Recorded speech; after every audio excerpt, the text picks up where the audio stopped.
Dando continuidade à investigação sobre o 8º mito do livro do professor Marcos Banho, vamos entrevistar o professor Sena. Além de ser professor aqui da faculdade, ele é graduado em letras, tem especialização em ciências da literatura e doutor em semiótica. Professor, o senhor poderia nos dar um exemplo do seu dia a dia e até em relação aos seus colegas de profissão de fatos que endossam esse mito da ascensão social ligada ao conhecimento da norma culta? Sem dúvida. Olha só, tem uma história interessante. Tem um aluno, eu não vou citar o nome dele, tem um aluno de Direito que ele fez português jurídico comigo e depois ele fez redação jurídica. E quando ele fez português jurídico, ele era motivo de chacota na turma de universidade, porque ele falava muito mal o português, né? Então, assim, era uma manifestação clara de que ele seria a última pessoa a chegar lá, né? Mas veja, ele tinha outras virtudes que muitos daqueles alunos não tinham, e que são as verdadeiras virtudes do aluno, do estudante. O desejo de aprender, a disposição para o trabalho. Então, eu acho que o mito que nós precisamos desconstruir primeiro é o mito de que a língua portuguesa é difícil, de que a língua portuguesa, a norma padrão, a norma culta é uma coisa difícil de entender. Por que não é? Né? Bom, ele veio me procurar depois da aula e tirou uma nota baixíssima na minha primeira prova, veio procurar e falou para mim assim: professor, a verdade é que eu sou feirante, sou um homem bem-sucedido, tenho minha casa própria, tenho 3 caminhões, atendo 4 feiras, então, assim, não tem problema. Eu estou aqui porque eu me apaixonei pela filha, até uma história engraçada, né? Pela filha de um capitão da PM, e quando eu fui falar que queria namorar ele falou que não criou filha para ser mulher de feirante. Então, professor, terminei meu ensino fundamental, que eu não tinha ainda, terminei meu ensino médio, mas agora, professor, eu estou achando que eu não consigo ir adiante.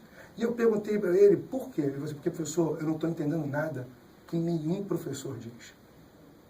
Veja, esse é um caso concreto de como não dominar a língua na sua forma culta impedia aquele rapaz de ter acesso ao conhecimento do direito. E eu virei para ele e falei assim, vem cá, você quer? Ele falou, eu quero. E eu me dispus a chegar todos os dias mais cedo. E todos os dias eu dava trabalho a ele e aula para ele. Todos os dias. Todos os dias. E você sabe quantos dias ele falhou? Nenhum.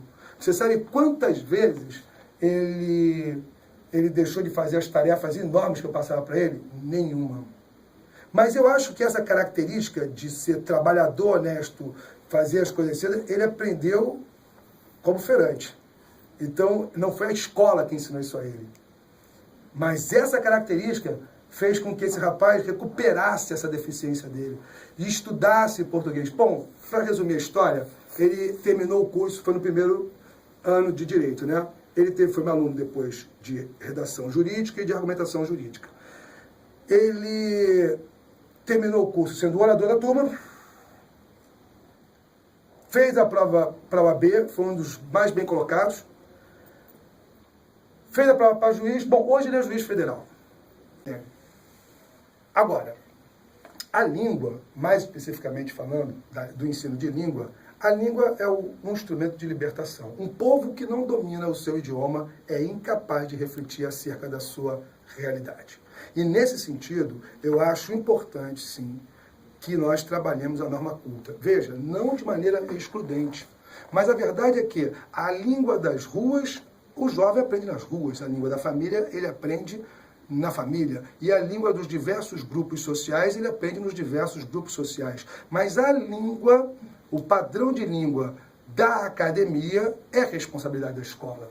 Então o professor, ele tem que habilitar o estudante para que ele possa ter acesso à parte da cultura que é escrita em língua portuguesa, formal ou norma culta.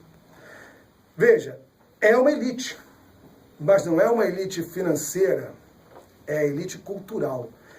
Dominar a norma culta dá acesso à elite cultural de uma sociedade, que no nosso país não tem uma relação com a elite financeira. Fazendeiros ganham muito mais do que professores.